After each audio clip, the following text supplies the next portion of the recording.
27 February म्हणजे थोर कवी कुसुमाग्रज यांची जयंती। त्यानिमित्ताने मनसे प्रमुख राज ठाकरे यांच्या सूचनेनुसार हा दिवस मराठी राजभाषा दिन म्हणून मनसेकडून सर्वत्र साजरा केला जातो। या सोहळ्याचे यंदाचे दुसरे वर्ष असून मागील वर्षी शिरूरच्या पत्रकार व निवेदक बांधवांना सन्मानित करण्यात आले होते, तर यंदाच्या वर्षी शिरूर तालुक्यातील लोककलावंतांना सन्मानित करण्यात आले। शाल, श्रीफळ, मानपत्र व स्मृतिचिन्ह असे या पुरस्काराचे स्वरूप असते। या निमित्ताने घेण्यात आलेल्या विविध स्पर्धांच्या विजेत्यांनाही यावेळी प्रमाणपत्र व स्मृतिचिन्ह देऊन सन्मानित करण्यात आले, तर सहभागी शाळांनाही स्मृतिचिन्ह देऊन गौरवण्यात आल्याची माहिती मनसेचे जिल्हा उपाध्यक्ष मेहबूब सय्यद यांनी दिली। यावेळी तमाशा कलावंतांच्या ताफ्याने आपले वादन कला वाजवून दाखवली, त्यास भरघोस प्रतिसाद मिळाला। पुरस्कार स्वीकारताना अनेक लोककलावंतांच्या डोळ्यात आनंद अश्रू पाहायला मिळाले, तर अनेकांनी मनसेच्या या स्तुत्य उपक्रमाचे भरभरून कौतुक केले।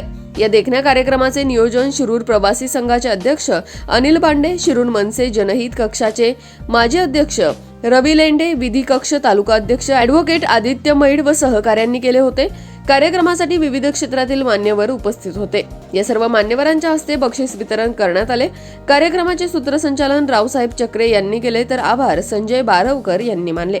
या बातमीचा प्रत्यक्ष आढावा घेतलाय आमचे विभागीय संपादक रवींद्र खुळे यांनी। पाहुयात।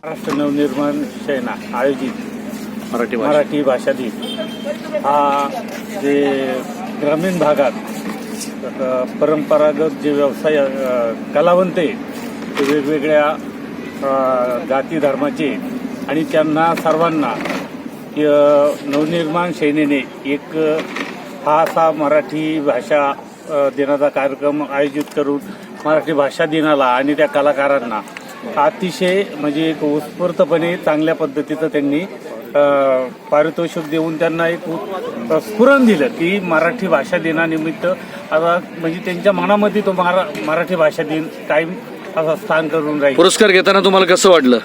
हे असे पुरस्कार देणारा महाराष्ट्र नवनिर्माण सेना हा पहिला राजकीय पक्ष आहे, कारण या पक्षाच्या माध्यमातून जे तळागाळातले कलाकार आहेत किंवा परंपरागत व्यवसाय करणारे जे त्या व्यावसायिकांना त्यांना एक आपण जे काय करतो याची एक ऊर्जा मिळते त्यांना या कार्यक्रमात। आणि या जयंतीनिमित्त मराठी राजभाषा गौरव दिन आदरणीय राजसाहेब ठाकरेंनी सांगितलेला महाराष्ट्रात प्रत्येक ठिकाणी साजरा व्हावा ही आदरणीय राजसाहेब ठाकरेंची अपेक्षा होती। आणि ती शिरूरमध्ये आमचे मार्गदर्शक महबूबाई सय्यद, आमचे मार्गदर्शक दुसरे मार्गदर्शक अनिल तात्या बांडे आणि ॲडव्होकेट आदित्य मैड आणि मी रवी लेंडे आम्ही चौघांनी मिळून आदरणीय राजसाहेब ठाकरेंच्या आदेशाचं पालन करत मराठी राजभाषा गौरव दिन साजरा करण्याचा छोटासा प्रयत्न सुरू। काय कार्यक्रमाचं स्वरूप काय होतं? कार्यक्रमाचं स्वरूप असं होतं की आपण सर्व मराठी शाळा, इंग्लिश मिडियम शाळा या ठिकाणी आपण निबंध स्पर्धा घेतल्या होत्या।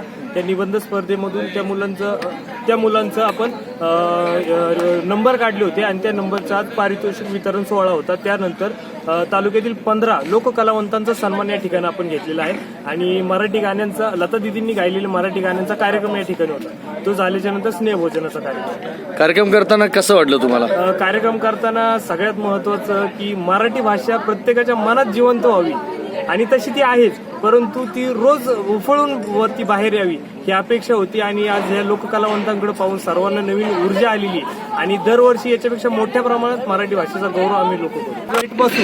तर सन्मान मूर्तींचा किती आदर राखायचा इथपर्यंत सर्व काही नियोजन आदरणीय महबूबाईंचं असतं आणि त्यांच्याच मार्गदर्शनाखाली शिरूर शहराची सर्व टीम काम करते आणि त्यांचं काम अतिशय उल्लेखनीय आहे।